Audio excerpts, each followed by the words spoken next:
You're listening to the Worldwide Sports Radio Network. You know what you are? You're a popcorn salesman. Worldwide Sports Radio presents the Home Stretch. All right, let's hit the field. With Tyler and friends.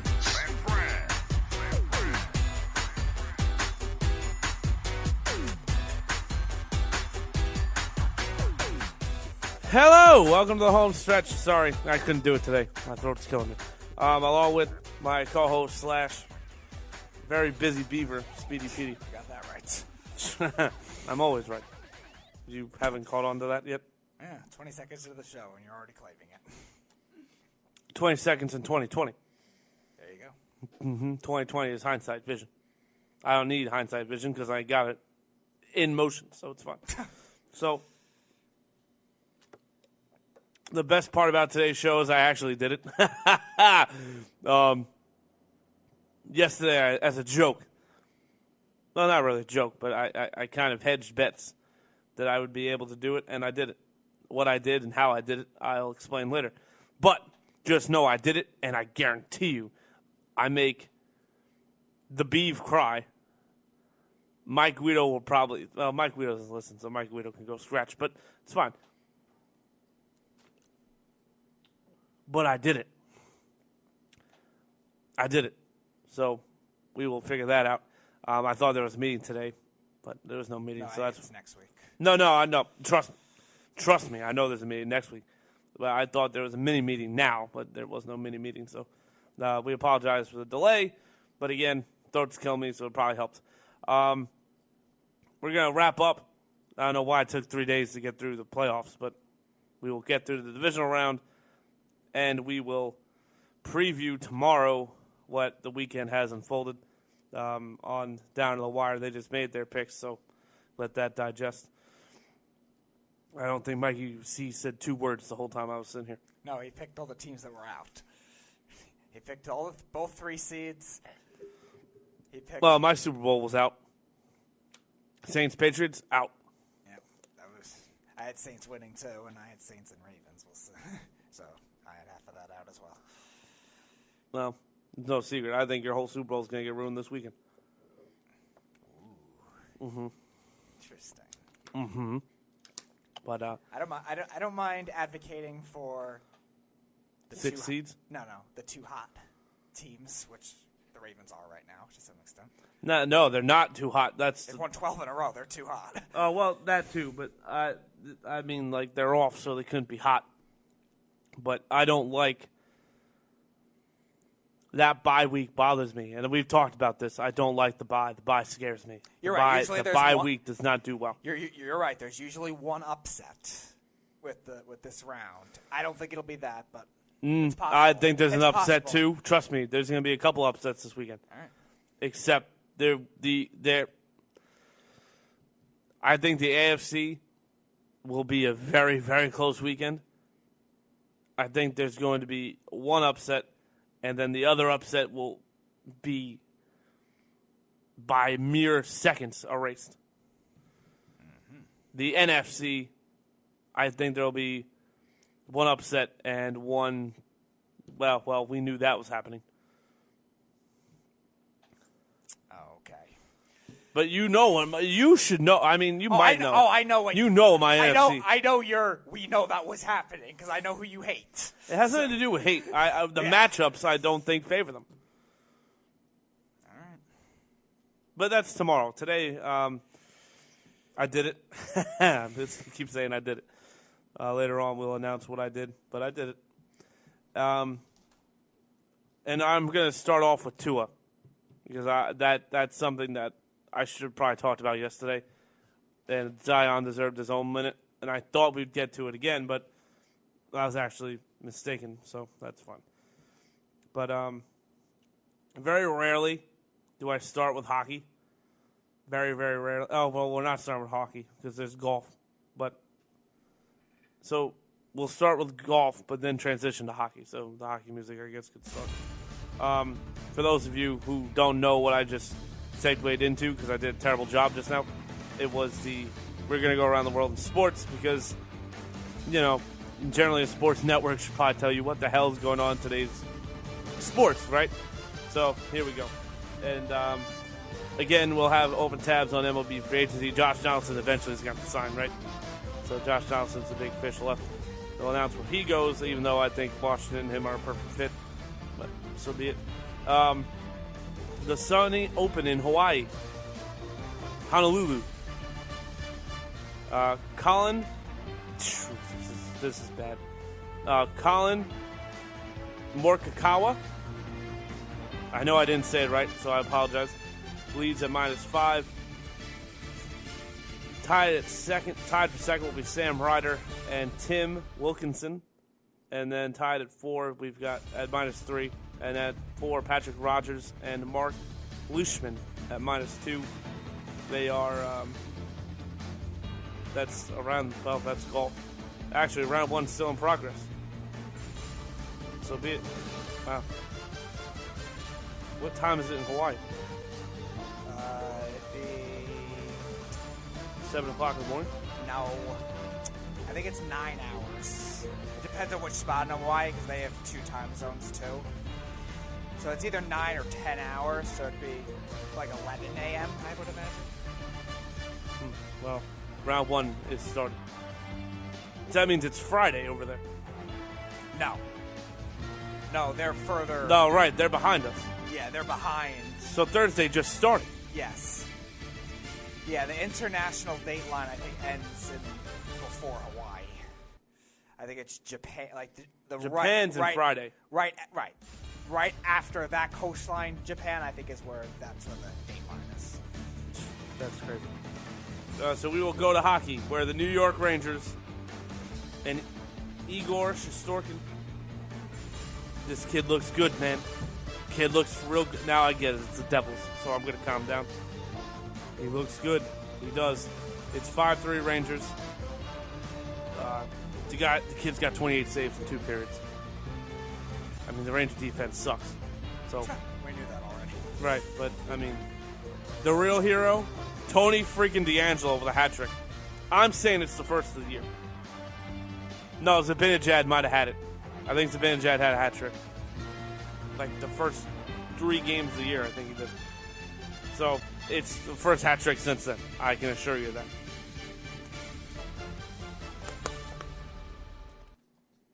Guy's got all 5 points. He's been phenomenal. And we will continue to update you on that. Great game in Boston. Winnipeg and Boston are tied at 3. Kyle Connor, Andrew Kopp, and Neil Point. Remember him? Yeah, figures he goes to. Rangers had 2 this season. Zibanejad, you're right, like the 3rd game of the season against Ottawa, and then Artemi Panarin had one against the Sharks. Okay, so that's the 3rd hat trick for the Rangers. Ha! The hat trick of hat tricks. There you go. Haha, A++. So yeah, those are 3 goals for the Jets. David Pastrnak, who's got 2 goals today. David Pastrnak is probably the most disrespected shooter in hockey. We all talk about Ovechkin and Kuch and all of them, but do we ever really talk about Pastrnak? I don't think so. And then Jake DeBrusk, who's another young, phenomenal player too. They're tied at 3. The Canadians are up 2-1 over everyone's favorite Edmonton Oilers as Philip Danault and, Jesperi Kotkaniemi. Yeah. Yes. It was the 3rd pick 2 years ago. He scored for the Canadians. And Riley Sheehan has scored for the Oilers. Connor McDavid needs some help. We've said that for years. Yeah, well, he's... The fact that he is literally alone. No, he's not alone. He's got offensive talent at the wazoo. But Well, that's what happens when you have the worst GM in hockey for the longest time. I don't know. Trade James Neal and get a defenseman or something. Jeez. Or a goalie. No, that was for Lucic. They just swapped it. No, I'm Straight up. saying trade James Neal and get a goalie. Oh. Or trade James Neal and get something. Hell, the Rangers will take him. Speaking of the Rangers will take him, the Rangers lose all their guys to Tampa Bay, so let's go to Tampa Bay. They're up 4-0 over the Coyotes. Alex They Kilhorn just scored 9 goals. in a period. That's 7 in a period, right? Unprecedented. That team, and I'm going to tell you right now, I think they realized they got burnt out towards the playoffs, and they're like, we'll start off slow, and then we'll kick it up. This team right now is going to go on a historic slot. Watch. This team is going to be amazing. Amazing. This year has to be the year they win the cup, or Cooper's gone. I would have fired him the Monday after they got knocked out. I would have too. So he doesn't win it this year with this team, you're done. You're out. You have to be out. Yeah, there's no choice. There's no weakness on the team. They have depth. They have all-stars everywhere. And they have a phenomenal, probably the best goalie in hockey. If not the best young goalie in hockey. So Alex Kilhorn, Nikita Kucherov has 2, and this is the guy the Rangers should have got back, Sergachev for the Lightning. You're talking about a team right now that is just so good. Just so freaking good. It makes me nauseated at how good they are. Speaking of another good team dropping 4 goals, the Florida Panthers have the Canucks. So Brock Besser scored for the Canucks, right? Because he's their best player. Mike Hoffman, because he's still there. He's good. Yeah, I know, but he's forgotten about. Dandanov, Mark Pisak, another defenseman I like, and Noel Keary. Those are the 4 goals for the Panthers. Oh, by the way, Sergei Bobrovsky playing out of his freaking mind lately. They've needed goalies for years. I only have one. Oh, unbelievable. Mentioned the Rangers already. All right, Stanley Cup champs. They're up 2-0 over the Sabres. Robert Thomas and Tyler Bozak. I actually like Tyler Bozak. I finally think he's going to put it together soon. They're up 2-0. Nashville's up 1-0 over the Blackhawks. Is this the first game with the interim coach? I think so. Not interim coach, but John Hines. I think so. Yeah. Arvidsson scored. Not bad. Not bad at all. In about 7 minutes, we will get the Wild and Flames, or Wild Flames. That's a bad joke. If you're Australia, I'd turn it off. That was good. No? Come on, that was good. It was good. It was also freaky. How was it freaky? It's a freaky context, I guess. Australia had the wildfires. I know that. By the way, the saddest video I've ever seen is a koala bear being put in a cast. Damn. So sad. You hear him crying. I would have sent, if I had any money at all, I would have sent it. So Minnesota Wild, the Kings and Knights, jokes write themselves. I'm not going here. They start at 10. The Ducks and Stars. The Ducks and Stars also will drop the puck about 10 o'clock. And then would have been the Corey Perry revenge game if he didn't get suspended. Yeah, right. Dumbass. Anyway, Blue Jackets and Sharks, 10:30. I gotta say, the Shark season I think is over. It's been over. Well, no, now that Couture's probably done for the year, that really hurts. Right, but they were really far back anyway. I think they're still 9 points behind with, I think, 5 teams they have to climb over. Yeah, but they're better than all the 5 teams they have to climb over. Sure, but it's still a lot to ask for at this point. Now, granted, the wild card teams right now, I think, are the Oilers and the Flames, so I think it's doable. I don't think the Oilers will hold the spot forever. I like the Flames, but I don't. The Oilers will not hold that spot forever. But then you got the Western Conference is probably like a giant joke, right? So you got the Blues, which we all expected. That's really it. I mean, the Knights, Colorado. That's it. The Oilers I wouldn't have penciled in. The Coyotes I definitely wouldn't have penciled in. Stars I wouldn't have penciled in. Well, they're a good team, but yeah, I don't think you expect them to be this good. No, I don't trust Ben Bishop. But yes, I know you hate Ben Bishop. Not hate, just don't trust. The Oilers and Coyotes I wouldn't have penciled in. The Jets I would have had. The Jets I thought would be down, but they're still relevant. That defense I thought would be terrible. They have to trade Buffalo. Is he even available just to trade even? Because he's just holding out, and I don't know what he's doing. Yeah, I don't know. I don't know. There's no news on him. There's nothing. I think he filed a grievance against him, though. I think so too, but I don't think anything's been resolved yet. Oh, wait a minute. Here we go. So, here's what I don't understand. Why is he even suspended?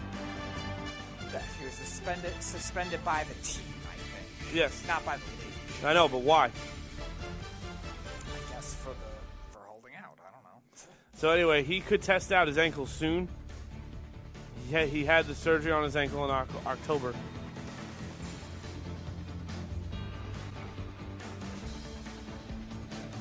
Yeah, apparently they want him back, so maybe they won't trade him. Yeah, they're trying to get him back, and the way they need the defense, I think they should do everything they can to get him back. It's just a matter of if he wants to come back, which that'll be tough to tell. Yeah, I don't know. I think Edmonton's going to fall off. I agree. But I don't think Nashville is that bad forever. It's just a matter of... No, I think Nashville's going to be the team that takes their spot. Will this coach be anything good? Because he wasn't good with the Devils. Now, Nashville has a lot more talent, but still, you're still climbing a lot. I think, Minnesota's still ahead of them and the Blackhawks, or is it just Minnesota? Minnesota, the Blackhawks, Predators, the Wild, the Canucks. Yes, I can't believe we're talking about the Canucks. Yeah, so it's still a lot to Again, expect. and I'm not saying I told you so, but why the hell did they trade JT Barrett? I mean, JT Miller. Jesus Christ. Why? I hate Alain Vigneault. Hate him. All right, whatever. Let's get through this. College basketball. Upset City. Purdue is up 62-60 over number 19 Michigan. They can't beat a big team in any sport. They beat Gonzaga earlier in the year by 18. No, I meant college football. Yes, I know. Harbaugh getting blown out by Bama. Yeah, that's what I meant. But Purdue's a good team, though. No, Purdue is a very good team. By the way, how close was I last night about Auburn? Yeah, you were. Yeah. You were. I can't believe this is important. Memphis is trailing to number 23 ranked Wichita State. But Wichita State is probably, if not the best small school in the country right now, second. No, they've definitely rose that program a lot because they were very down last year after losing a lot of their guys in the 2018 NBA draft. And just them being seniors, too. They were down last year and rose that up really nicely again. Right. But they're beating Memphis right now, 64-52 at home. But even last year they were great defensively. They just couldn't score. Right. So, but now in 2018, when they were very good, I thought it was the best team they had. They were really good offensively too. Well, I had them going far in the draft. Not the draft, the tournament we did. Right. So that's fun. In about 10 seconds, Michigan State, number 8 in the nation, will take on Minnesota. The game of the night is probably this one right here, as number 9 Oregon takes on number 24 Arizona. And then number 1 Gonzaga will take on Old Dominion. Not Old Dominion. San Diego State University. Gonzaga's playing San Diego State? No, University of San Diego. Oh, okay. I was going to say, that could be the game of the night. If No. That's the case. No, they're 7-10. And then there's the NBA. Derrick Rose and company. That's right, because Derrick Rose is phenomenal right now. They are up 88-85 over the Cleveland Cavaliers. Derrick Rose has 17. Andre Drummond leads all scorers for the Pistons with 26 and 19. Why would you trade him? Because they're a mediocre team that needs draft stock. I know, but I would so much rather trade Blake Griffin. He's hurt. No, I know that, but I would rather trade him in the offseason and sign Drummond. No? If you're signing both of them, sure, but No. I meant just rebuild. I don't know. They've been so average for so long. Eventually, they have to realize, all right, maybe we just got to actually get young. But they don't ever get young talent. Because they're always average. They can't get a lottery pick or a top, 8 pick. Game of the night, Boston, Philly. Philly's actually taking the lead in this game. Boston looked like they were going to blow them out, but that's not what happened. Philly's up 91-87. Ready for this? Josh Richardson leads all scorers with 23. The Sixers. In Boston, Kemba also has 23. And Marcus Smart has 22. And let me just, I was here for Below the Mic, or Down to the Wire. Sorry, I don't know Below the Mic. Today? Yeah, it's Thursday. So Below the Mic now is 6 to 8? Yeah. Okay, so I listened to Below the Mic. Whatever. But Celtics fans, I apologize. We know how good Kemba Walker is. Don't listen to that. Kemba Walker was a top 5 point guard before he ever went to Boston. I don't. It's all right. I think he talks too fast sometimes. Kemba Walker. He likes Kemba Walker. He wouldn't be passionate. No, I know that. But Kemba Walker in Charlotte, I said, was the most disrespectful point guard in basketball. Him and Bledsoe, I thought for a time were very similar. And then when Bledsoe went to Milwaukee, he kind of regressed. And Kemba Walker just continued to be who he was. Outside, you could make an argument, because Curry's hurt, he might be the best point guard in basketball. The only other one I'd consider is Westbrook. That's it. Yeah, I wouldn't put him above Westbrook. So you can make the argument, though. His defense is better. Okay. Westbrook's just better at being a playmaker and being more explosive. But honestly, if I had to rely on somebody to take a game-winning shot or get their own shot in the middle or three-point shot, I would trust Kemba Walker more than I trust Westbrook. Maybe. And I love Russ. You know how much I love Russell Westbrook. But Kemba Walker's playing out of his mind. But he's been a top 5 point guard in the league now for quite a while. So I really wasn't shocked he said that, but that's fine. Speaking of another great point guard, Damian Lillard and the Portland Trailblazers, sorry. Figures Damian playing well right now. But they're down 47-57 to the Minnesota Timberwolves. Wiggins has 14. You want to talk about Boston? Oh, actually, no, he's playing great right now. So I take that back. He's had a decent season. And then Damian Lillard leads all with 12 in Portland. And then later today, Russell Westbrook returns to Oklahoma City to take on the Oklahoma State Thunder as Chris Paul gets his revenge game against James Harden. And that, ladies and gentlemen, is Around the World of Sports, brought to you by Ray's Cafe, 150 Boulder Parkway. Hop Hog, New York. Can't do it. Nah, you know what happened to me last night. I'm not doing that again. That was all. What? Oh, rivet. Rivet. All right, fine. I'll try it. Ready? 150 Motor Parkway. Hop. No, I ain't got it. Sorry. Whatever. I'm LeBron. I'll pull up lame on the jump shot. It's fine. Wow. What? He's the reason AD's leaving, so I don't really want to hear a word. Of course you think he is. He's going to Boston. I've been saying this. Boston's the favorite to get him.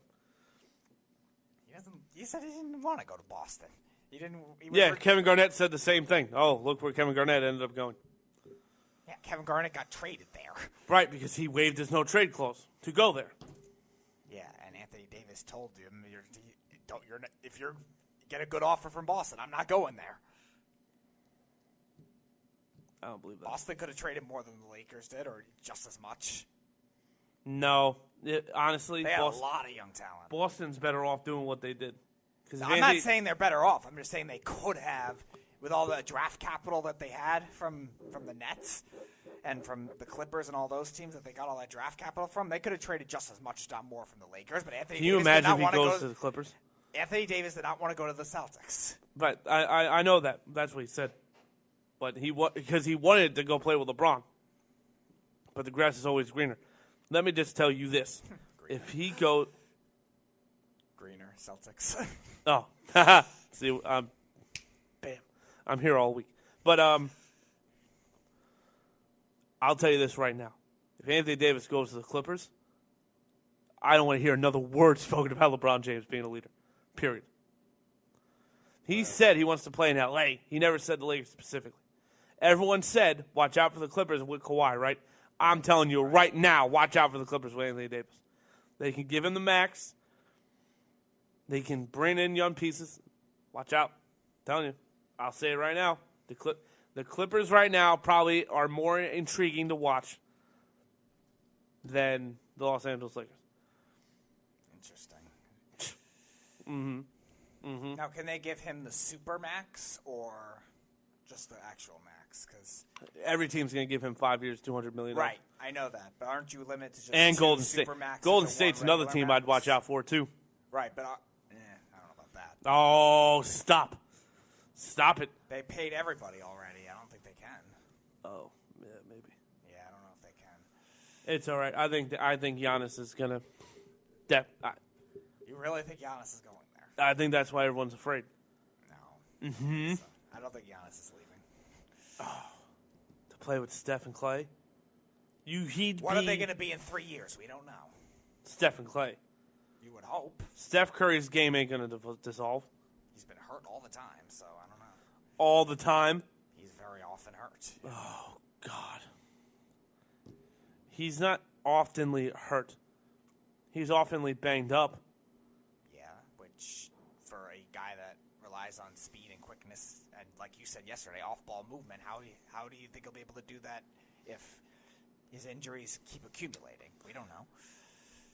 He had a freak accident this year and broke his hand.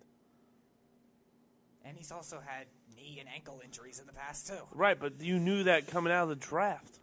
Okay. That was his knock in the draft. Sure, but it's also could be different at age 34 versus now. I'm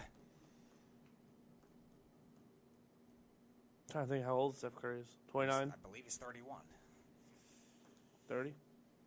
He might be 31 at the end of the season. I don't know if he's 31 now. I think he just turned 30. Let's see.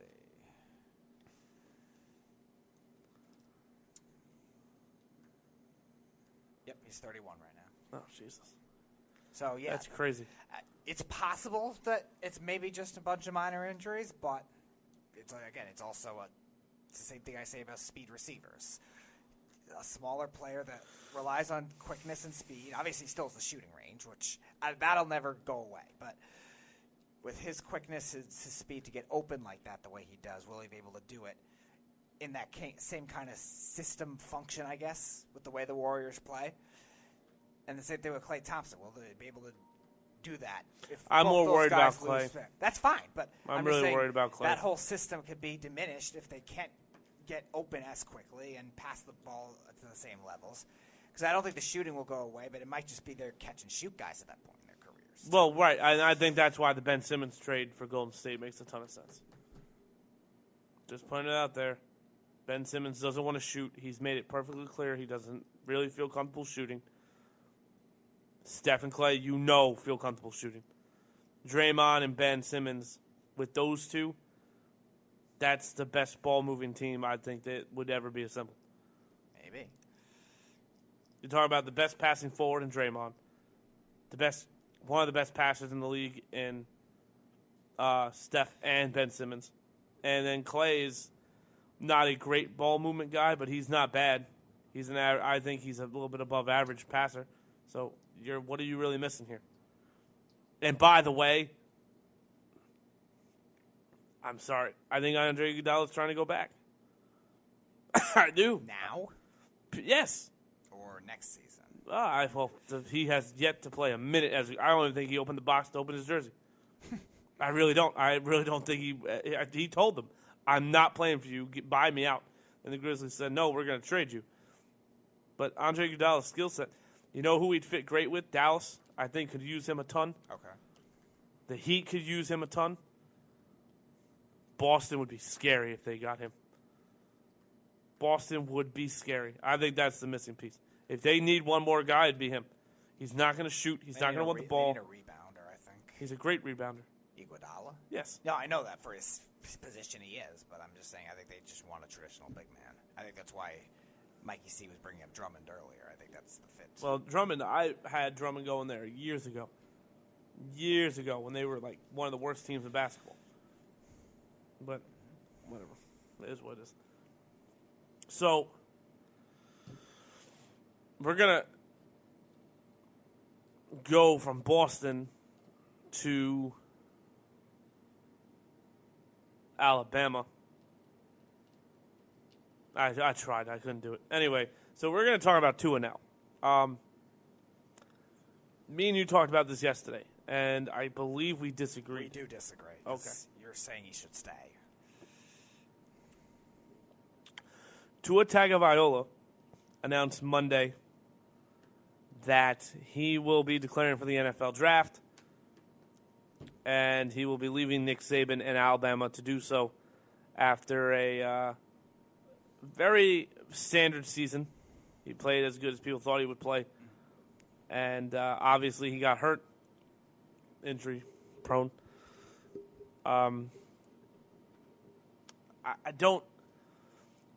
I want to know why you think it's such a good idea, because to me, we talked yesterday about how Zion Williamson, it made sense for him to go to the draft, but it made more sense if he would have stayed. Well, I thought it would have made more sense if he would have stayed. Well, yeah, I think what we're dealing with is two different cases. I don't think Zion wanting to stay is not because he didn't think he was ready. I think Zion wanted to stay because he wanted to help out Duke. He felt bad for the way they lost. And right. He actually, it seemed like, even just throughout the season, really had a passion for the college game and really just enjoyed it there. Oh, he loved being a Blue. Right. I think that was more of what it is. I don't think Zion... Not a Tar Heel, a Bluey. I don't think Zion wanted to declare for the NBA draft because he wasn't ready. I just think maybe the indecisiveness came with that. And I think, like I said earlier, yesterday, I think he was peer pressured in a sense. Now, with Tua's case, Tua's risk is coming with injury, not necessarily with skill. I don't think his question of whether he would have returned or not came because of skill. That was the same thing with Justin Herbert last year. Justin Herbert played well, but he didn't really grow like a lot of people thought he would. Even though people were still having him as the top quarterback prospect, there were still a lot of flaws in his game. He grew a lot in the pocket this year. He grew a lot in tough window throws this year. And now he's most people think Burrow's going to be the number one pick, but I think a lot of people still think Herbert's the best quarterback in the draft. Right, I do. And as a result, that came from growing his game. I don't think Tua's game necessarily regressed because of the injuries. Tua still played very well in the areas that he was supposed to be playing well, and he had good deep accuracy, good throwing out of the pocket, good at making tight window throws, good at sophisticated throws. Like, he has the talent still there. Now, obviously, mobility could be a concern with the injuries that he's had. Obviously, certain play action passes maybe, and maybe other tight window throws could be a concern, but again, I don't think that's really the issue. Why risk yourself re-injuring yourself going to Alabama when two of your offensive linemen are going to be drafted in the NFL? You have again, mostly freshmen on the interior offensive line, and you're going to be losing a lot of those receivers too. I don't think you're really going to gain much from going back to Alabama, because I don't think really Tua has anything more to learn in terms of growing into the quarterback, because I think his game is already very polished. I don't think he's raw. He's played there 2 years now. I don't think he's basic. I don't think he's underdeveloped. I think he is what he is. And I think, again, the injury is really the only risk. So why risk yourself getting hurt where, one, you could fall even further out of the first round? I mean, there's already concern that he might do it anyway, but if you get hurt again, you're definitely not going in the first round. And two, I don't think he really has anything more to prove or anything more to gain with Nick Saban. So I don't think that's really that big of a concern. If he gets hurt in the NFL, okay. We knew that coming in. Any team that was drafting him was taking that kind of risk. So I think you have to get the contract now, get your money, get paid like a first-round pick, because he'll be a first-round pick in all likelihood. If Miami has 3 picks, if they don't take him at 5, they'll take him at 18, or they'll trade up in the middle of the first round. Get your money now. If you get hurt, you get hurt, and whichever team's drafting it has to do a good job of protecting him. It makes no sense gambling going back to college. I don't think you're really going to gain much like that. Now, I don't disagree with anything you just said. I actually agree with everything you just said. The reason I think it doesn't make sense, and it's funny you mentioned Justin Herbert because I think Justin Herbert did the right thing. You look at quarterbacks that people go, he could use another year. Not no one, but a majority of people are like you. He should go. I think I'm in the minority, but there are other people that say he's not as polished as everyone else coming out. Now, again, some of that could be the fact that we didn't see him against good teams. Would he have changed the outcome of Alabama's season? Probably. Is Alabama in the championship game? We don't know. Are they probably in the college playoff? Probably. But now, I'm looking at it as, so last year, Justin Herbert was everybody's pick for the Giants, right? Like, that's all mocks. All the mocks were all Justin Herbert. The Giants were sending their guys out to Oregon. Herbert. Herbert's a Giant. We all kind of had this Matt Rule is a Giant type of mentality to the fact that Tua Tagovailoa is going to be drafted and he's going to be a high pick. I get it. Justin Herbert was going to do the same thing. Justin Herbert was going to be a top 10 pick in the draft. Daniel Jones should thank his lucky stars Justin Herbert wasn't in that draft because Daniel Jones would still be waiting to get drafted. That's a little facetious, but you know, it is what it is. Now, Herbert was very similar to Tua in the sense of, yeah, he's good. Yeah, he's NFL prone. He's NFL ready, but he could benefit from going back another year. Herbert went back another year, bet on himself, proved everyone that naysayed him wrong. He's going to be a first-round pick. He's going to be a lottery pick. He's probably going to be the second quarterback off the board. And when you look at Tua, your injury history, the minimal but question marks that people have, if you would have went back, let's just say he went back, what would you have lost in this year's draft? Was Herbert going to go in front of Kyler Murray? No. Herbert, at best, would have went second to the Giants, right? Like, that would have been best case. Kyler Murray was going number one overall. We all knew it. Right. Okay? Unless Arizona had a brain in their skull and took Nick Bosa, but we all know they didn't have that. So, and Mike Guido still says it's a great thing, but one team took Nick Bosa, and they're in the playoffs. One took Kyler Murray, and they won 4 games. So, you tell me who's right. But Nick Bosa declared for the draft. Nick Bosa played maybe 5 games at Ohio State that year. Right. Before the core injury. And similar to Tua, had nothing else to prove because we already knew he was great. Right. But the difference between Nick Bosa and Tua, Nick Bosa, without question, was the best pass rusher in that draft. Okay. Tua is not the best quarterback in this draft. Yeah, but just like Herbert wasn't the best quarterback. Well, why should that matter, though? And I'm going to explain to you why it doesn't matter. Why it should matter. Kyler Murray was not the best quarterback in that draft either. No, I didn't say he was the most electric. He was the new fad. This mobile quarterback thing's a fad. It's not going to last. If you can't pocket, if you have no pocket presence, you've got no business in the NFL. That's what. I don't think he was bad in the pocket, though. No, he wasn't. I'm just saying in general. The fact that he is a mobile guy is what put him number 1 overall. If Kyler Murray, system fan. That's all he was. right? If Kyler Murray would have been, instead of a 4-4, 5-4, he wouldn't have gone in the first round, and Nick Bosa would have been a Cardinal. But, you know, obviously the fact that everyone's obsessed with these mobile guys is the new thing. I'm not buying into it. I want my traditional pocket passer. A little bit of mobility is fine. You know, Andrew Luck is a perfect example of what I'm looking for. A little bit of mobility. enough to make a big play with his legs, but I prefer you to stay in the pocket. Kind of what Russell Wilson's evolved himself into. Right, but Russell Wilson's still the best play extender in the league. Right. No, I get that. But Russell Wilson went from an average pocket passer to the best quarterback in football. Okay. That's fair. So, now, with Tua, to get back to this, you're not the best quarterback in the draft. You're not going number 1 overall by what most people are saying. Cincinnati could very well be Cincinnati and take him. But right, but that doesn't mean he's necessarily not the best quarterback. Cincinnati likes Burrow because he's an Ohio kid, and he had probably one of the greatest seasons we've ever seen. He seen. had this great season, and the mental toughness, they needed something like that. Right. That doesn't necessarily mean Burrow is a better skilled quarterback. You're right. Now, again, if you know, and this to translate this back to Herbert, Herbert knew he wasn't going number 1 overall because Kyler Murray was a fit, and Kyler Murray was what Arizona was looking for. Herbert said, I'm going to go back to Oregon, hone up what I need to hone up, get better at what I need to get better at because a lot of people didn't like his decision-making. Right.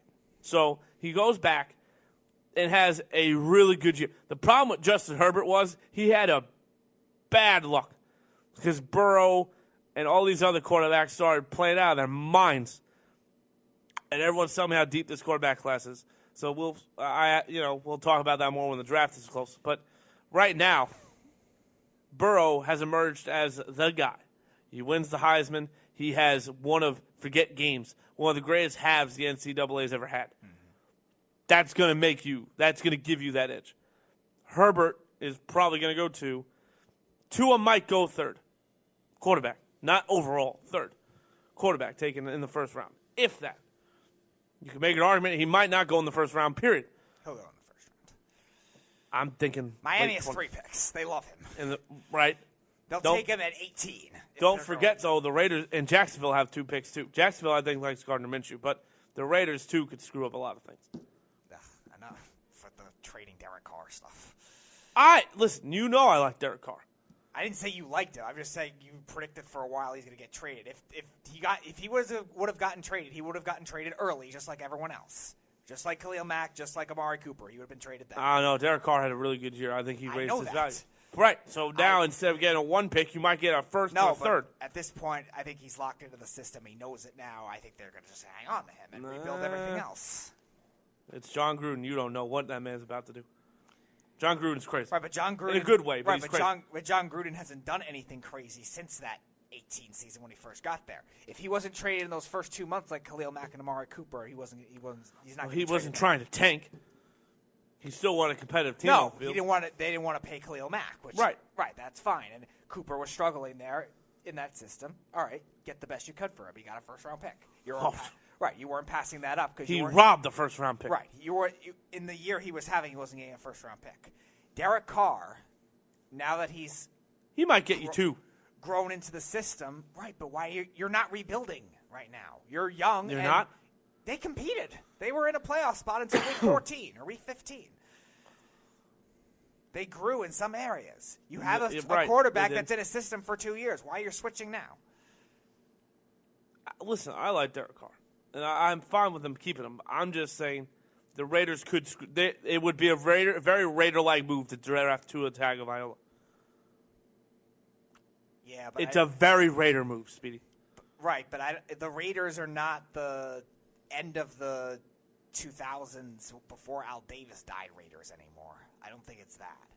No, giving a coach a 10-year, $100 million contract fully guaranteed is not an Al Davis move at all. And it seems like before that they were signing all these players with off-field issues. Vontaze Perfect. They were the Cowboys. Antonio Brown. Right, they were the Cowboys before the Cowboys, and I don't see that as much. Aldon right now. Smith. All right, they gambled on Antonio. Yeah, Aldon Smith, perfect example. They gambled on Antonio. That wasn't too long ago. Right, that was 2012. Right, Vontaze Perfect doesn't have issues. That wasn't Gruden. It was post Al Davis. That was right. That was Mark Davis. Right. And that was the same thing of what Antonio Brown was. Aldon Smith was a talented pass rusher, one of the best outside rushers in the league. I would say the best. Well, Khalil Mack was the best, but no, not at that time. All right, but Alden Smith was in the league well before Khalil right, Mack. but when Alden Smith was signed by the Raiders, I think was Khalil Mack's second year in the league, Oh. and we already knew he was explosive. Plus, Alden Smith, I think, was coming off of injuries. I meant when he was in San Francisco. When Right. he was in San Francisco, him Right, and he was- Patrick Wills. Right, he was phenomenal. And Now, Bowman, my oh. point is, I think what Alden Smith was in 2015 or whenever they signed him was exactly what Antonio Brown is now. You weren't signing him for much. You were gambling on, obviously, the antics, the off-field issues. You were gambling on that, but it was also a huge need. It wasn't, all right, I'm going to go draft this guy for no reason. I'm going to go sign this guy for no reason. These guys were good players. It wasn't like them drafting Rolando McClain 20 picks too early because he was good, but also had the DUI, he was suspended for some of that weird drug, whatever he was in college, and then he was suspended, obviously, again, multiple times to the pros. But it wasn't that kind of thing. I think they're, at least at this point, they're taking chances that can be good. When the Raiders traded for Antonio Brown, when they did, it was a 3rd and 5th round pick. We weren't thinking it was going to turn into this when it happened. It just happened. So their chances are at least for top end players now, rather than, all right, I'm going to reach for these guys and overpay these guys, sign these guys. The Raiders traded a 1st round pick for Carson Palmer when he was 34 years old. I mean, that has to say something. They're still not a model front office by any stretch, but they're still better than what they were. Like I said, I think their GM that got fired for Gruden is a good GM. I think he did a nice job rebuilding that team until they, again, just all of a sudden purged a lot of stuff. I mean, yeah, that's fine. But again, I do want to just the Tua thing here has to get a little bit more credit. Because Tua Tagovailoa, the reason I said you should go back to school, you can't be too polished.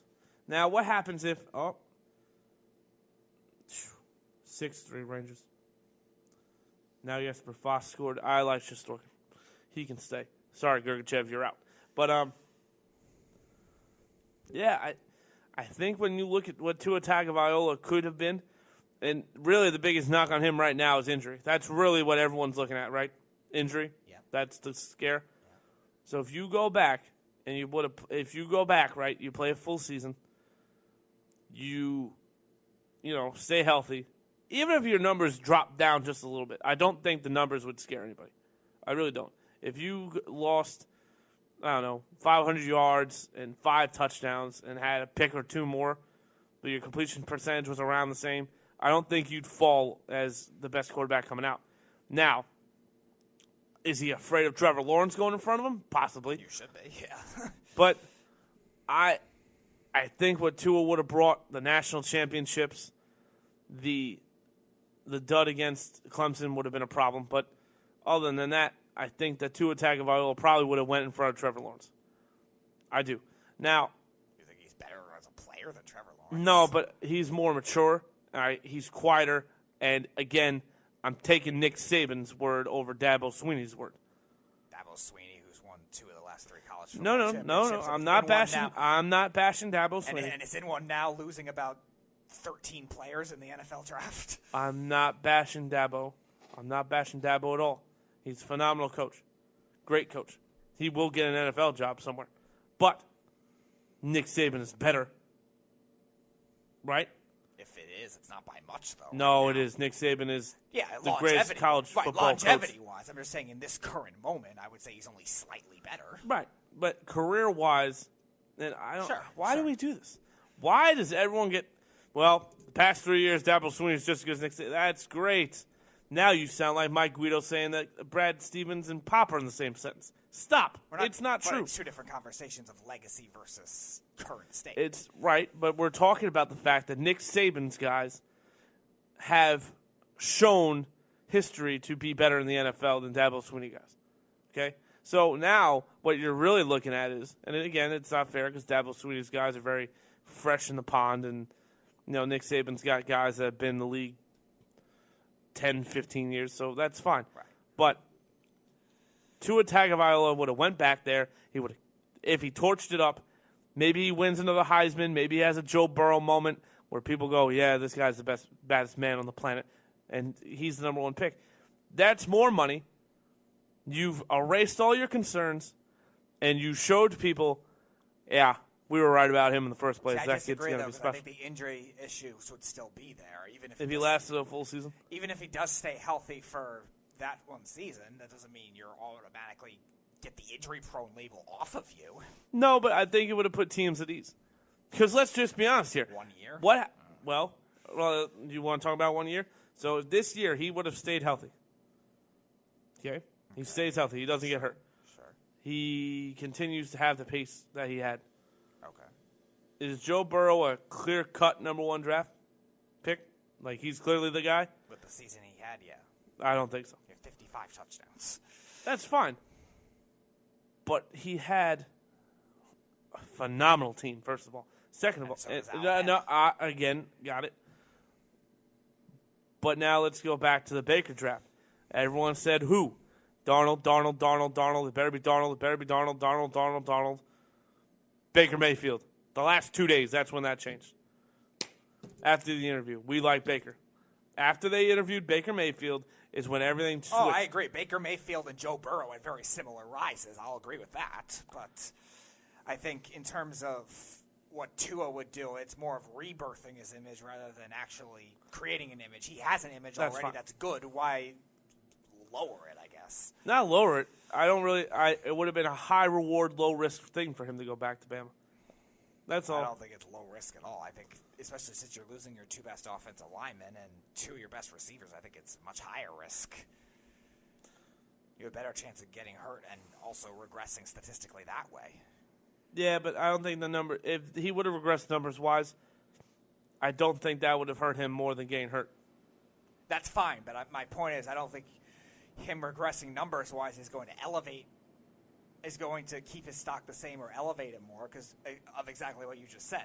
Joe Burrow and Baker Mayfield both had great years, Heisman hype that elevated them higher. If you regress statistically, that's not going to look good either, especially playing for something like Alabama. Most of the quarterbacks, when we look at drafts that say, oh, I don't like his stats, are guys that plays for smaller schools or in the Khalil Mack came from Buffalo. right. So if you want to knock his stats because he doesn't play with anybody, that's different. That's Josh Allen came from Kentucky. right, Josh Allen. Everybody was concerned about him because he played for Wyoming. So, Carson Wentz in San Diego State. well, no, Carson Wentz actually plays for the best FCS school, so he actually had talent around him. But my point is that's more of what we knock in terms of, all right, you weren't good statistically, but you also played for, quote-unquote, this school, whatever it is. But that's not the case with Alabama. Alabama, even losing Jerry Jeudy and Henry Ruggs this year, will still have Devontae Smith, who I actually think is better than Henry Ruggs, and Waddle. So they still have receiving talent. I still think they probably have a recruit for all I know. So you got plenty of talent still there. You got a pass-catching running back who's good in Najee Harris. You got plenty of talent on that team still. It's not like, even though they lost those guys, the numbers are going to say, all right, you played with nobody. You still didn't play with nobody. And that's where the biggest thing you look at. And that's why I don't think it's going to be the same kind of argument for that. And I guess it's just one of those things where we'll agree to disagree. But I don't think, just like Zion yesterday, polishing's never a bad thing, ever. See, the difference is Zion is 1 year and more raw. Tua's, Sure. But how many people said Zion could have went straight from high school to the NBA? A lot of people said. Oh, no, I agree. I'm just saying that his skills were going to need to be improved anyway. Any high school prospect isn't going to be the player that he ends up being at 23 years old right away. At Right. 17 or whatever Correct. it was. Now, I'm not saying there aren't players that succeed out of high school because there have been a great track record of it. But football is also different where because it's more physical, your body wears out faster. And that's why you see running backs and linebackers and defensive linemen a lot of the time have shorter careers and have very injury-prone time. So if you're going with a 17-year-old body into the NFL right away, that could also be the same kind of thing. Plus, you're injury-prone to begin with. That's not a concern for, all right, I need to get into my path into the NFL. So I think there's a difference in that case. Plus, again, Tua, now obviously I think he's a junior. I think he's probably 21, 22 now. I don't think, again, he really doesn't have anything to prove now. I think his body is as fully grown as it's going to be. But it's also, again, as injury prone as it's going to be, so get your money. So is that your biggest thing, like take your money? Yeah, because I think this is his best chance of being a first-round pick for sure. I don't think – you're right. There's maybe a small chance, maybe 5% that he's not a first-round pick. But with the team that announced they were tanking for him having 3 picks, you really think they're going to just shy away from it? What if they decide Josh Rosen is the guy? If this season of Josh Rosen says Josh Rosen's the guy, I don't know. I don't think – not his fault, but the organization said – Brian Flores said, I'm going to go start Ryan Fitzpatrick. I don't think they're convinced of anything of Josh Rosen. I think Brian Flores was told we want to lose as many games as possible. Okay. So why would you – and now here's the thing, right? So Josh Rosen already has – and not to get off track, I've had a lot of conversations like this. And to be quite honest with you, if this happens, I'm afraid for the league. When Josh Rosen came out of the draft, what did his coach say? What did his coach got fired? No, Chip Kelly didn't play for him. He didn't coach Chip Kelly. Well, I forget his coach's name. Jim Mora. Jim Mora, right? Who is actually up for a job right now. I forgot what I just read. He's up for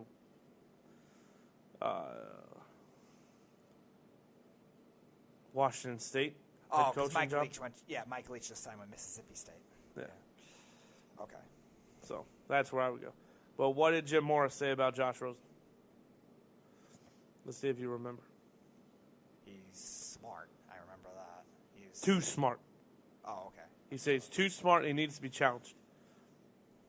And he always wants to know why. He gets very in-depth. And everyone took that as a compliment. I don't think Jim Mora meant it as a compliment. I think it's a positive thing. But Jim Mora, I don't think, said it to be positive. I think Jim Mora didn't like Josh Rosen. So anyway, Josh Rosen goes to Arizona because Arizona wanted him. They know what he was supposed to be. Gets there, and, you know, he had a bum of a coach, terrible team, everything else. So they fire the coach. Now they bring in Cliff Kingsbury. Cliff Kingsbury's like, that's great that you drafted this kid. My offense is better suited with him. Obviously, him being Kyler Murray. So we're going to take him. Okay, great. And I think Arizona didn't realize that Josh Rosen's value was non-existent. A, because teams already have this nasty taste in their mouth about Josh Rosen. The interviews that Josh Rosen had apparently didn't go well, except one team loved him, or one guy supposedly liked to test people. If Josh Rosen, because I think Tom Brady's going back to New England, don't be surprised if Josh Rosen is Tom Brady's backup next year with the Patriots. Don't be surprised. Okay, what does that have to do with Miami, though? Because so here we go with Miami, right? Miami now. So Brian Flores from Belichick goes to Miami. Defensive coordinator. Who else was the defensive coordinator taking a new job? Bill Belichick. Did Tom Brady play his rookie year? No, he didn't. He did not. Didn't play a single snap. Not until the following year when Bledsoe got hurt did Tom Brady take over. Brian Flores, I'm assuming, called Bill Belichick, hey, listen, I want this kid to grow. I want him to learn the offense. I want him to be the offense. What is it? What should I do? Bill Belichick probably said, I didn't start Tom. Tom Brady wasn't supposed to play. He's very vocal about the fact that Tom and actually, if you watch the NFL 100 thing, he loved Brady in minicamp because he was different. He stood out. He was the leader that the rookies had. He led the rookies. He called the meetings. He led the meetings. He led the practices. That's why Bill Belichick kept Tom Brady around. You don't know what Brian Flores sees with Josh Rosen. No one knows because no one really is paying attention. Right, but my point is Brian Flores is not going to have all the control in terms of. That's what scares me. He's a first-year coach. He's not. Well, Cliff Kingsbury basically ran the Cardinals into the ground this year, so whatever. Right, but that doesn't mean the front office necessarily has to buy into that either. Chip Kelly wanted to draft Marcus Mariota. The Eagles front office said, no, we're not trading up for that. You know how much we'll have to give to trade up from, 18 to 2 or whatever they would have had to do? But it was rumored because Chip Kelly wanted it. The Dolphins, same thing. The front office doesn't necessarily have to give into that. And being that's the direction they seemed like they want to go in, they decided to maybe have a trial run with Josh Rosen. But again, trial run, he didn't play. I know that. That's my point. What's a trial run? That's my point. Why'd you trade for him? So, I know that. I'm not saying they did the right thing. I'm saying that Brian Flores still was committing to starting Ryan Fitzpatrick. I don't think he really liked Josh Rosen. Now, I disagree. I think he did it to protect Josh Rosen. Now, I think whether the Dolphins are right on this or not, I don't know. That's still to be determined. I think the Dolphins have been dysfunctional for a long time. And now almost a decade. Right. Now they're going from one extreme to the other. I don't really know how this is going to work. So that's over the course of time. But my point, going back to Tua, is with them having 3 first-round picks now, they traded their star defensive back who revitalized the Steelers' defense. All pro. They traded Laramie Tunsil to the Texans. They got 2 first-round That makes picks, sense. That made a ton of sense. Yeah, they did well with that. We'll see what they draft. But on paper, they did well with that for now. It shows that now with three picks, you really don't think they're going to draft him? That doesn't make any sense to me. Well, let's do it this way. You draft a tackle to replace Laramie Tunsil, right? Okay. You draft a wide receiver to get the ball thrown to. And then you draft a corner to replace, or a defensive back to replace Fitzpatrick. You've already given Josh Rosen more to work with. Oh, I'm not saying it's right or wrong. I'm just saying that's what I know they're going to do. Well, just based that's on, what I would do. Right, just based on Even bring Fitzpatrick back as a backup next year. Ryan Fitzpatrick didn't play bad. Just based on how their commitment level was to Josh Rosen. Because during the draft, when they actually did it at first, it seemed like that was the path they were going to go on. Now, they announced they were later going to, quote-unquote, tank for Tua. But at the same time, you still thought, all right, let's experiment with this kind of thing in case maybe we can find something with Josh Rosen. Now, obviously, the Dolphins are in a worse situation than Arizona. Both teams had a terrible offensive line, but Arizona at least had some skill players. The Dolphins didn't. The thing was, all right, we can go try this guy out, and if that's the case, and if he does work out, one, we'll see how Tua plays, and if he still plays well, maybe we'll try to trade Rosen. Or two, maybe we'll just use this as leverage maybe to trade the pick or leverage maybe to throw people off in the draft so we can actually get who we want. And if that's the case, you commit with Josh Rosen. The utilization of not playing him when he had every opportunity on that kind of team shows whether it's Flores or whether it's the front office, I don't know. I think it's a combination of both, that the commitment level to him isn't as high, so I think they will still take him. Him meaning Tua.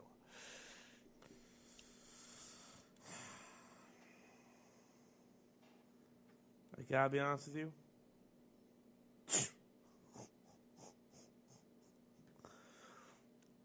So Shesterkin, the game is over, right?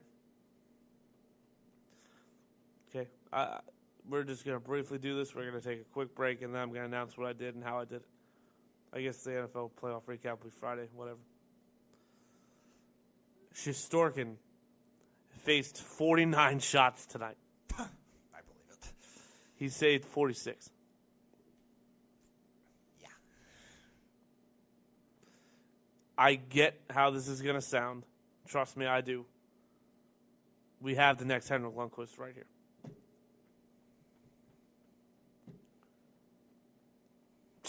Like, this performance, forget, yes, 2 days ago. The nerves, the jitters, couple goals. Am I happy that he gave up 3 goals? No, I'm not. But he took 50 shots. He shot 50 shots. Like, what are you talking about? That's amazing. I don't care if it's the Devils, the Bruins. I don't care who it is. Right. They took 50 shots. 46 of 49 is the equivalent, even though they allowed 3 goals, is the equivalent of 25 out of 27 probably in a save percentage. His save percentage was almost 940. Yeah. That's amazing. So welcome to New York, Shesterkin. Don't be surprised if by February, by Valentine's Day, it's announced he's the full-time star. Don't. I believe it. Don't do it at all. By the way, the Rangers are now 5th in the wild card race. I know Philly's out now. They're the first team out, and No, Philly's still in. they're in a spot right now? Yes. I thought Carolina was. So Carolina and Philly are the 2 wild card teams. They're the 2 wild card teams. So who are they leapfrogging? They're leapfrogging the Sabres, the Sabres. Okay. So that which they still have a game in hand on. all right. Sabres. So they have 46. Sabres have 45. So and who's out to Florida? Florida's up Okay. 3 points. So Florida's one of the first teams out. And Columbus is the first team out with 50. Okay. I'm not saying they get in. I did predict a playoff run for the Rangers. I'm not saying that this puts them in, but you have to understand now, there's sort of an energy about this kid. Like, there's a vibe going around. Like, he's stopping shots that they weren't getting stopped before. Well, they're giving him plenty of goal support, so there's some energy there. Tony DeAngelo. Listen, Shesterkin's the guy of the game, right? Tony DeAngelo deserves a like. There shouldn't even be a third star. It should just be Shesterkin and DeAngelo. That's it. Well, who got the assists? That'll be a big key in too. Probably Panarin. Panarin, I know, had a goal and an assist. I'm assuming he had more than 1 assist. Zibanejad didn't have a point tonight. Yeah, DeAngelo also had 2 assists. So. That's what I'm saying. He had 5 points. Yeah, Panarin had 2 assists. Strome had 2 assists. Zibanejad had 2 assists. Oh, did he? Yep. Then they must have been later because when I looked, it wasn't him. Yeah, final was 6-3. Panarin had 3 points, so he would probably be the third star. To have 5 points at a 6-point game is pretty amazing. What's his plus minus? 4? I have to figure that out. I was looking at just the simple box score. Well, I got it right here. 3. It was 3.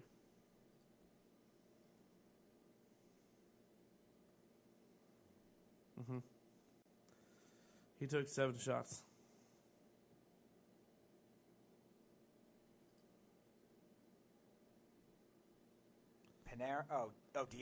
DeAngelo was plus 3. Panarin was plus 1.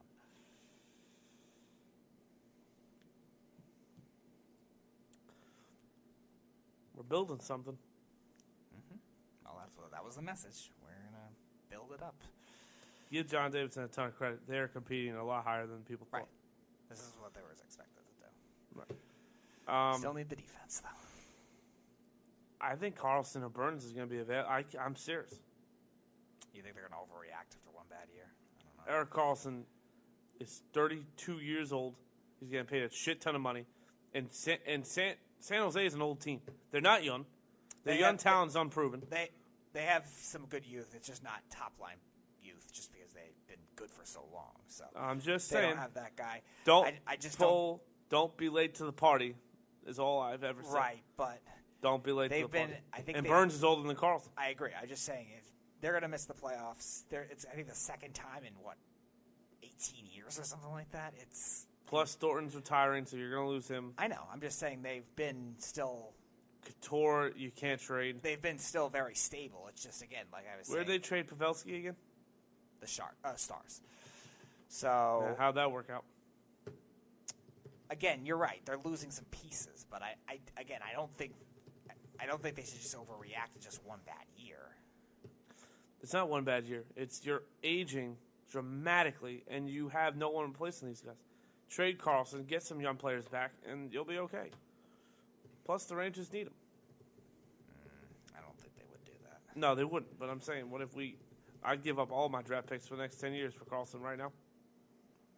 Well, they should have done it when the value was lower. Well, Being what the Sharks traded him, the Rangers could have definitely beaten that. maybe their fear might have been that they wanted to sign Panarin instead. Yeah, but Because that Panarin rumor was 2 years old. Yeah, as much as Panarin is phenomenal, they needed Carlson more. No, I disagree. They needed Panarin just as much. They needed somebody that could shoot, Speedy. Right, but The team did not shoot. Right, but you also have to keep in mind, this is before they also traded McDonough and Miller and all those guys, too. They still had wing depth and forward depth at that time. They just really needed defense. Right. Now... In hindsight, they did it the right way. Right, but now that even is still the case with all the kids they have coming up, too, with all the wing depth that they have. Well, look at Fox. Fox is a young defender that's going to stay. Right, Trouba's but a young that's defender that's going to stay. Right, but... Right. D'Angelo is definitely a young guy that's going to stay. Well, D'Angelo was there then, too. Yeah, but he's still young. I know that. He's like 23 years old. Right, but my point is... Elias Anderson's a good trade piece. My point is, I think they still needed the top-line defenseman still more than the top-line wing guy. Now, if it was a center, that's a different story, but it's not. Kreider's got to go. Trying to think of a defenseman we could get. Here, I'll figure this out right now. So, let's just take a real quick look, right, at teams that should start to sell.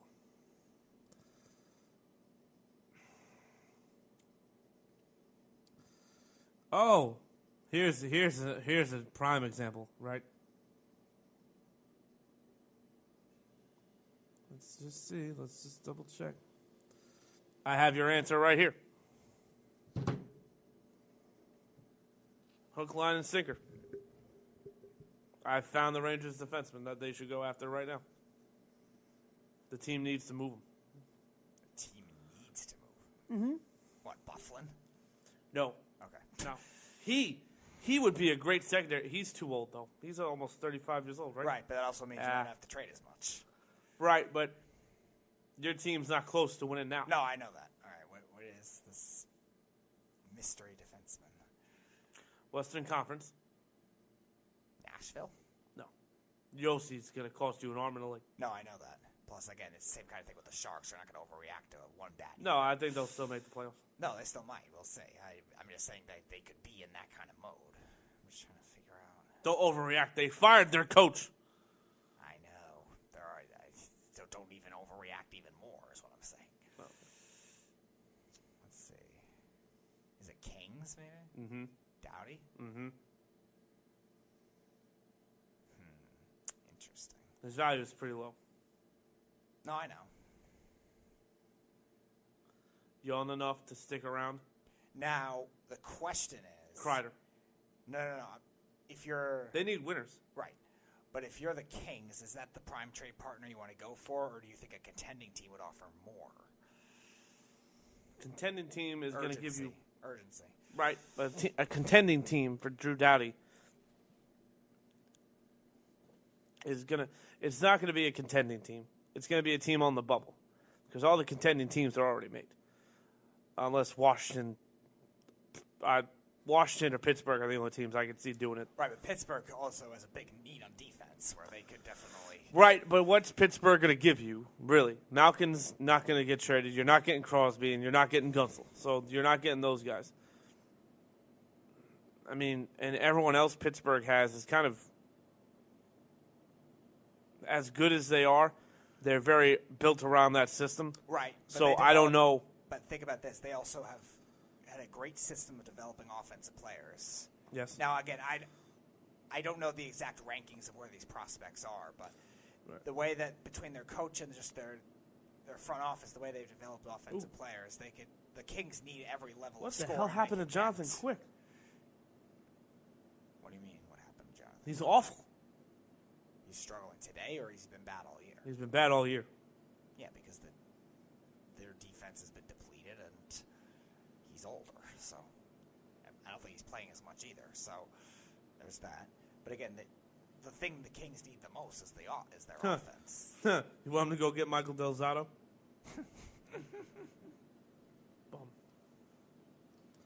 So I think a team like the Penguins could definitely be that kind of ideal. Cam Fowler would be nice. Kings develop defense well, Penguins develop offensive well kind of thing. So Cam Fowler's another option we have. Okay. You know what? I would also, you know what? The Sharks are a perfect trade partner. Forget Erik Karlsson. Vlasic? Yeah. Maybe. Yeah, I like him more. You don't have to worry about him wanting the puck or shooting the puck. He's actually more of what they need. They just need a stay-at-home defenseman. Right. Yeah, that would be good. Again, I wouldn't do it if I were the Sharks. I'm not overreacting, but he's also something that is probably more expendable just because he's older. Duncan Keith, I don't want. No, not at this point. Seabrook would have been nice, but his contract's too big, though. yeah, he's shot is what I was going with. Ekholm. Again, I don't think Nashville should trade, though. No, but you're not asking for Yossi. You're asking for Ekholm. I would hope to work with them, but I don't think they would do that. I think they're still going to try to contend. Plus, again, it's one bad year. Right. And everyone else is kind of wild card contention. Right. Dumba. He's younger, though. I would hang on to him if I were Minnesota. I don't want Sutter. No, I know the same thing as what I was saying with Seabrook. It's too big of a contract right now. I want Zook. Everyone wants Zook. How can you not want Zook? Because we traded him too. I know.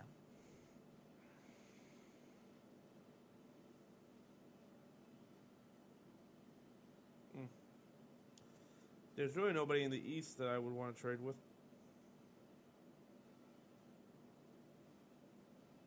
Well, there's a lot of obvious... I would want Shabbat, but Ottawa's not that stupid.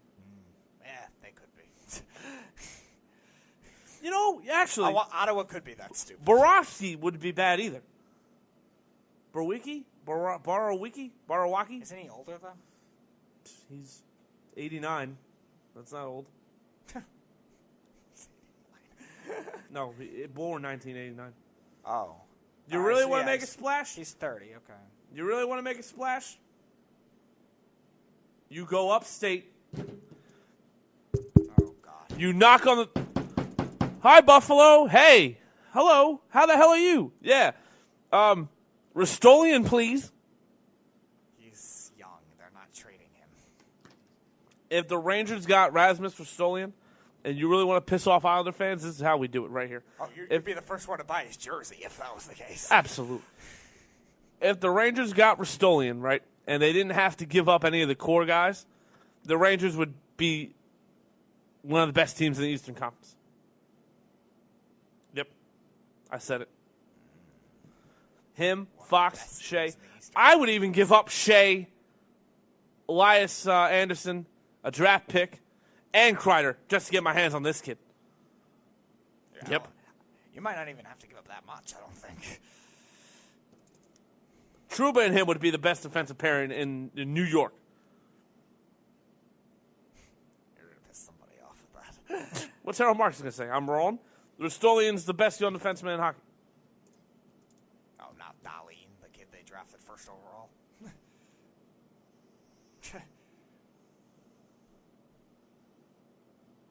I don't think he's playing. Dahlin? Yeah, he's playing. It's better, I think, defensively than Ristolainen is. Fine, so get Dahlin. Yeah, you're not getting that. Well, then. You're going to have to trade more than what you were offering for that. Oh, I'm an idiot. No, forget my trade. I would trade Kreider, Gergachev, and a pick. I think you'd have to give up a little more than that. You're going to have to meet Elias Anderson. For that. And Elias Anderson? All right, maybe. That could work. For God's sakes, their goalies to combined couldn't. Yeah, what happened to your boy Carter Hutton?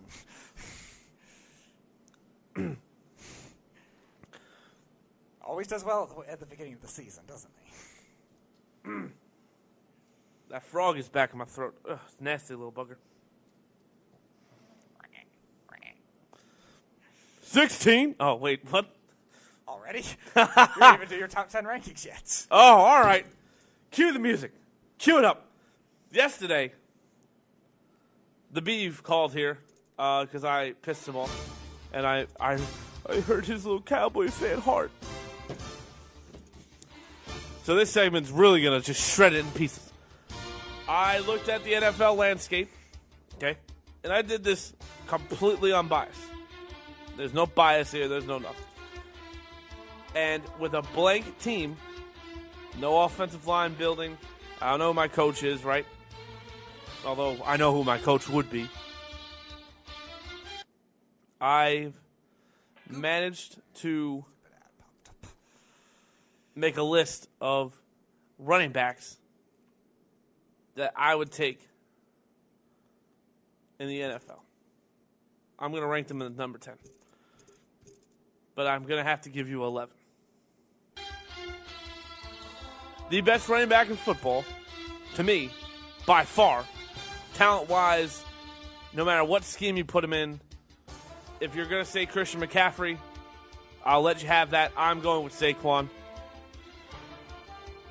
The man is impeccable. By the way, even the Panthers' offensive line is better than the Giants. So, no, the Panthers' offensive line's not bad. It's just the tackles are not good. Right, but McCaffrey has more help. So if Saquon had Trey Turner,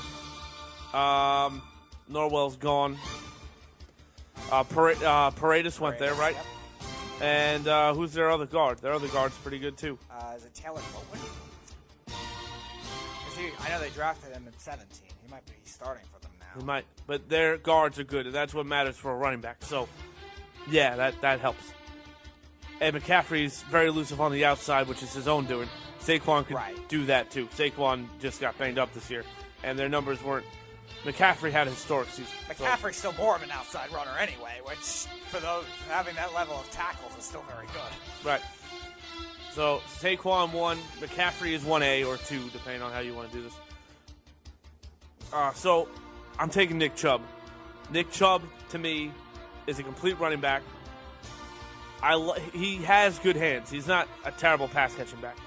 He obviously is a bruiser, and I think he's a better inside runner than most people give him credit for. That offensive line in Cleveland's abysmal. Awful. And Freddie Kitchens really held him back, I think. No, he was good. But not only that, after week 8, he split time with Kareem Hunt. Imagine the year he would have had he been the single star back. By the way, Kareem Hunt's not on this list because he goes around knocking girlfriends on the floor. So, number 4, your boy, Dalvin Cook. Amazing. That offensive line in Minnesota is not good. It's really not. But he makes it look better than what it is. Kirk Cousins can look for him in any part of the field, and he can dominate the game from anywhere. So that's number 4. Number 5, he's the best running back in football the past calendar 12 months of the NFL season. Derrick Henry. Leads the league in rushing. Yeah, he's got a good offensive line, which is why I put Chubb above him, and I also put Cook in front of him. Derrick Henry is finally entering the zone of running back we thought he would be when he declared for the draft out of Alabama. Roll Tide. So that's why I have Derrick Henry at 5. So everyone told me yesterday, he can't be not in the top 5. I just did it. So whatever. Number 6 is a guy that I loved coming out of the draft, and he has actually gotten better. Leonard Fournette. Like, everyone bashed him last year, but it was very obvious that something was not right with him mentally. Tom Coughlin got fired this year because they had more grievances in the league than anyone else. But I think they doubled it. So, there's clearly something up. Leonard Fournette has improved as a pass-catching back. And honestly, now that Gardner Minshew's in town, he played better. He played more rejuvenated. And honestly, he's said so as much on his social media. I kind of lost it, and I had to get it back, and it's back. That was going into this season. So I've loved Leonard Fournette for a long time. So Leonard Fournette is 6. Number 7, this is where people go, you're just going too far. These are 6 I'm not arguing. I'm not even, this is not a joke.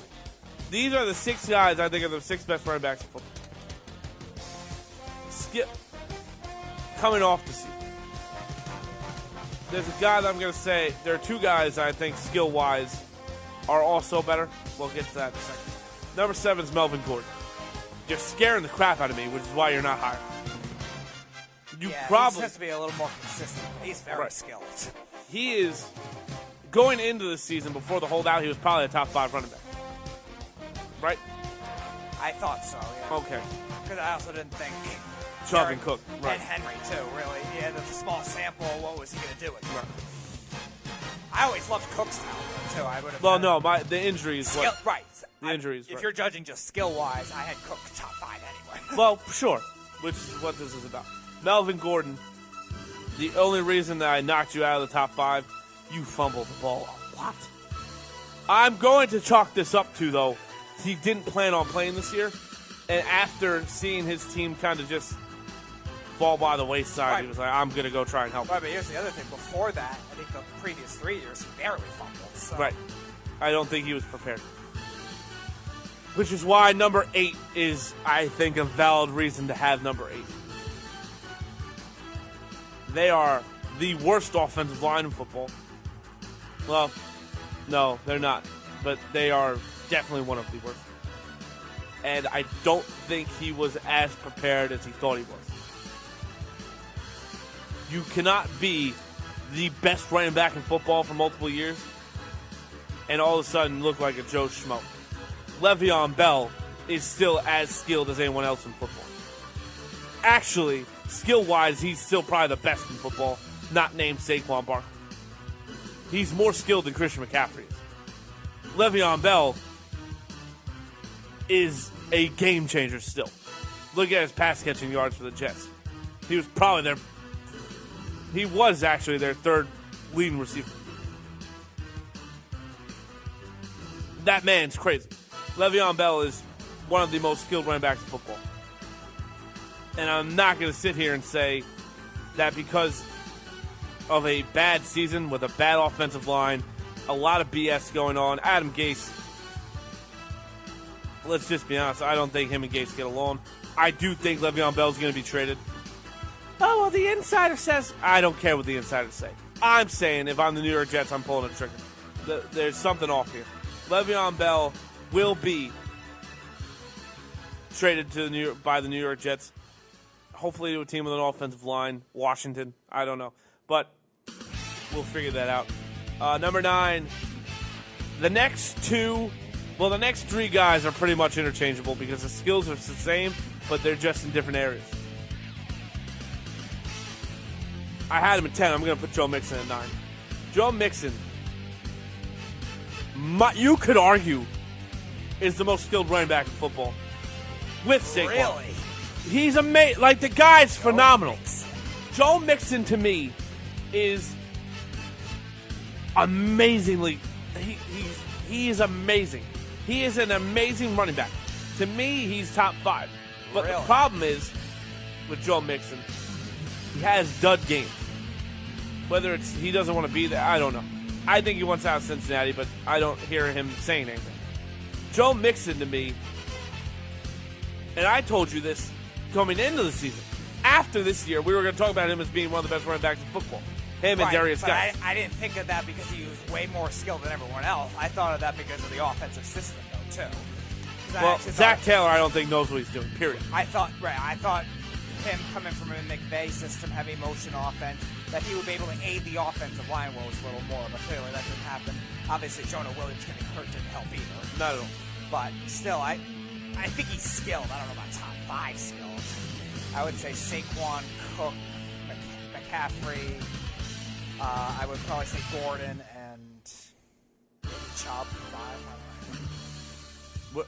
Just scale-wise, what I'm talking about. Name your 5 again. In some particular order. I don't know the exact order. Saquon, Cook, McCaffrey, Gordon, and Chubb, I'll say. Okay. So Mixon's he has to be top 10. Yeah. Okay. I think top 10 is fair for him. Yeah. Hashtag Snugs alert. Tyler is right as usual. The Sharks have been trying to put patches on to win a cup, and it hasn't worked. Trade the guys that still have heart value and go full rebuild mode. Thank you for always being right, Tyler. Hashtag man the beef. Hashtag new year no beef. Well, Snug, since you're listening, I hope you're still listening, but Number 9 was Joe Mixon. Number 10 is Alvin Kamara. Now, what I mean by this is Alvin Kamara is the best pure pass-catching back in the NFL. And I think he's the best route-running running back in the NFL. His skill set as a wide receiver and his ability to be shifty in open field, I think, is just as dominant as Ezekiel Elliott in between the tackles. Now, here's the one notch, and this is probably a valid argument for why Zeke should be 10. How much of that has to do with Drew Brees is a very fair point. But I wouldn't have pissed off half the Cowboys fans if I put Zeke at 10. They probably would have been like, oh, well, you're an idiot, but at least it makes sense. To have 10 guys definitively, I think, can be above Zeke is going to rile you people up like freaking fireworks. Number 11 is Zeke. Listen, the guy's an amazing talent, but he's very limited as to what he can do. Like, he is a traditional running back. But in case no one's noticed, traditional running backs are kind of a dying breed. Why do you think the fullback doesn't exist anymore? Because if you can't block, they'll put a tight end there to block. They'll bring in another running back that's fullback size and block. Remember Peyton Hillis? He was a fullback. He's a fullback. He was running back because the Cleveland Browns had no choice. And he just had an amazing season. That's Peyton Hillis. The guy that the Broncos got rid of because he just was Peyton Hillis.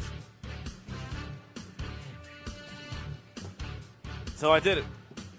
I had 10 running backs I would take over Ezekiel Elliott. Plus, he's a nut job and he could get suspended at any given moment. Valid reason. But, in all honesty, it was hard for me to do it. It really was. Because Zeke is one of the best runners. He's second in all-purpose yards. Like, it's not like I'm saying Zeke's a slouch. This notion, though, that it's a quarterback-driven league and it's quarterback, that narrative has to die. This is not true. You had 15 or 14 running backs rush for over 1,000 yards. By the way, no Phillip Lindsay. Wasn't mentioned. No Mark Ingram. Wasn't mentioned. There are guys that... But they're also more limited skill-wise, too, though. Sure, but Phillip Lindsay's a well-rounded running back. He can catch out of the backfield. He runs routes. Because of his size, he's a little more limited, though. Sure, but sure. He still runs up the middle, though. Yeah, at times, but isn't overly fast, isn't going to... A good release, but... Back-to-back 1,000-yard seasons. Right. That notion of him being a one-year bust is gone. He's no, I'm not runner. saying he's a bust. I'm not Josh saying Jacobs. He did regress a little, and... He rushed for 1,000 yards. Right. I didn't say a lot. As they were transitioning from a running offense to a balanced offense. No, I'm just saying he's skill-wise limited for his size. Right. And his secondary moves are good, but they're not, I think... They're not elite level where I would have him anywhere near the top 10. That's what I'm saying. Fine. But here's a guy that we need to keep an eye out on. Because Zeke, right now, you could argue is 11th. If Josh Jacobs has another Josh Jacobs year next year, sorry. We're doing it too.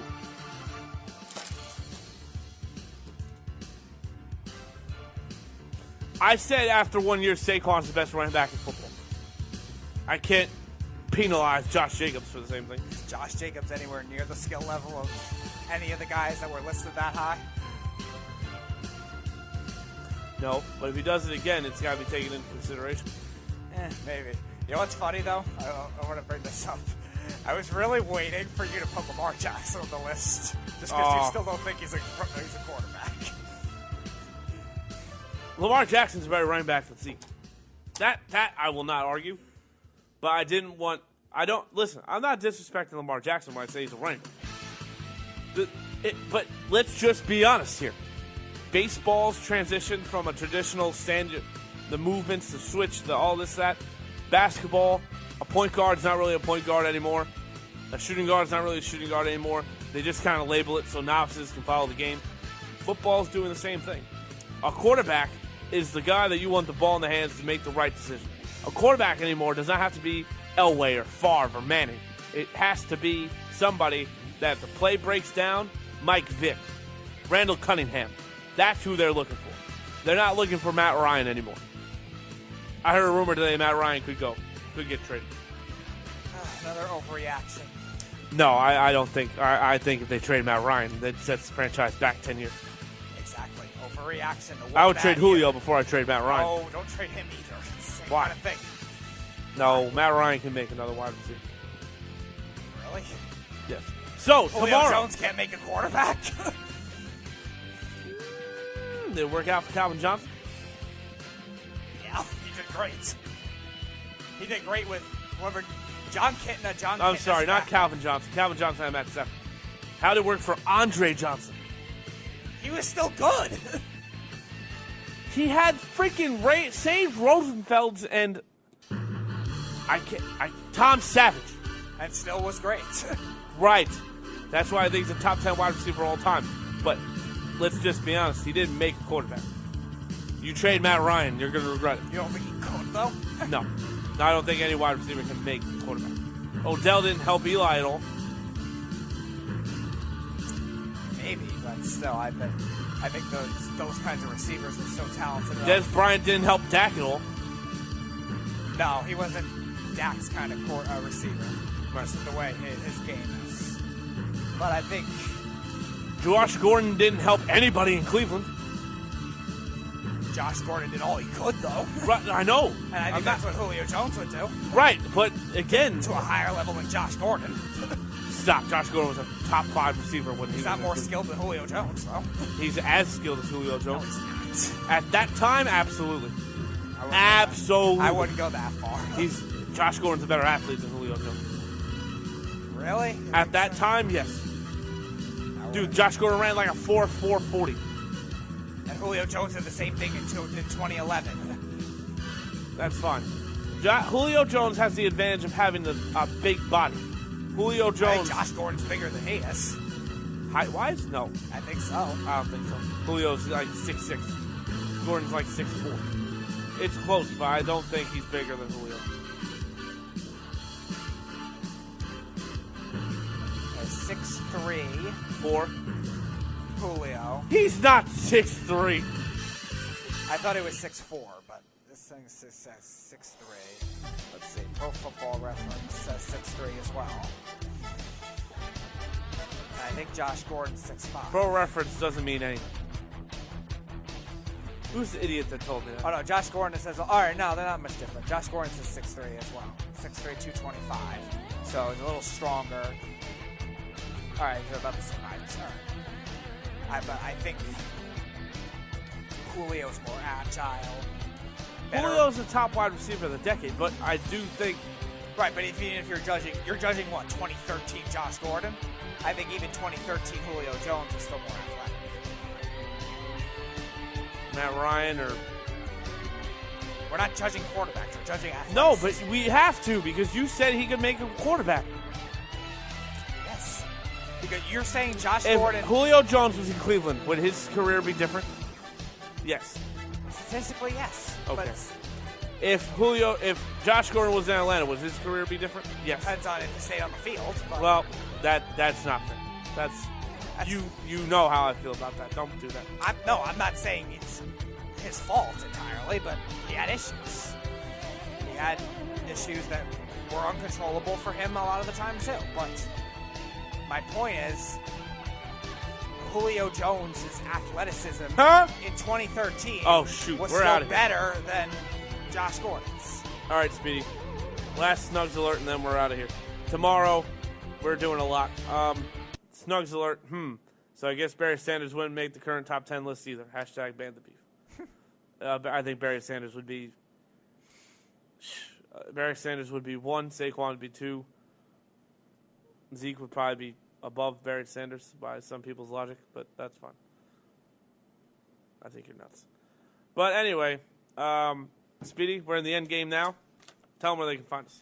Facebook, Twitter, Periscope, YouTube, Instagram, Snapchat, iHeartRadio, TuneIn Radio, SoundCloud, Spotify, iTunes, on our website at worldwidesportsradio.com, and we are one of only 16 sports radio networks and podcasts on radio.com. 16. I want to thank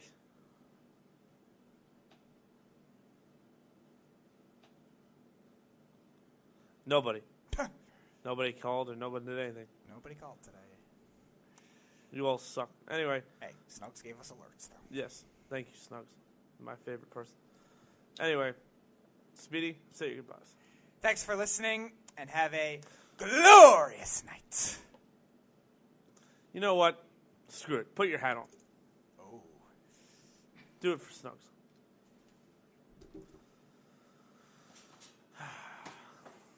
He likes it, ladies and gentlemen. He enjoys putting on his little hat. There it is. We're not arrow marks. We're not going to make fun of him. Just for you, Snugs. Now say it again. Thanks for listening, and have a glorious night. There you go. Just for hashtag whatever Snugs wants. Tomorrow, we're going to break down the divisional games. We're going to go through every team, what I think they should do or should not do. And the only team really left would be Cleveland to hire a coach. But I'll probably tell you who I think they should hire too. Whatever. We will keep updated on the games going on. The NHL, NBA, and Major League Baseball free agency, hashtag trade deadlines will be picking up around the next couple of days. So that should be interesting as well. Keep an eye out on that. No, on my luck, Saturday morning something will break, and I'll be pissed off because I can't talk about it until Tuesday. But that's fine. Eric Bowe will be the host of the home stretch in a few weeks or days. I don't really know what's going on here. I will probably still be on this show. I don't know what any of this means. There's a meeting next week. I will let you know what I know. We'll see what happens. I'm here all week long. It's like I'm just so puntastic. I'm a punzer. Oh, my God. A punzer. Mm-hmm. Like a wizard. I know. Punnerd. Wizard. Gotta go to the Wiz. You remember the Wiz? Yeah, I've seen that. Okay. The Radio Shack for you youngins. Well, Radio Shack's gone. Before Best Buy, there was Radio Shack. Before the Radio Shack, there was Wiz. But yeah, so I'll see what happens. We will see a lot of football games on Saturday and Sunday. We will see who's in the Super Bowl. I will see you here tomorrow at 8 p.m. Is there Morning Boys tomorrow? No, apparently they're changing their new time to Monday and Thursday. No. Is there... So Haystack will be on tomorrow I at think 10. it's just Haystack and you tomorrow. There's no Errol? I thought they were No, doing not Friday. Caged in MMA. Oh, maybe. I don't know. Well, you're the producer. I would hope you'd know. I'm not producer of Cage in MMA. No, I think they're doing Caged in MMA. No, maybe they are. Well, if he is, he is. But I don't know. No, that's great. So I guess we'll see if we're doing a Caged in MMA tomorrow. If not, me and Guido will hold it down from the underground. See ya! It's the Worldwide Sports Radio Network.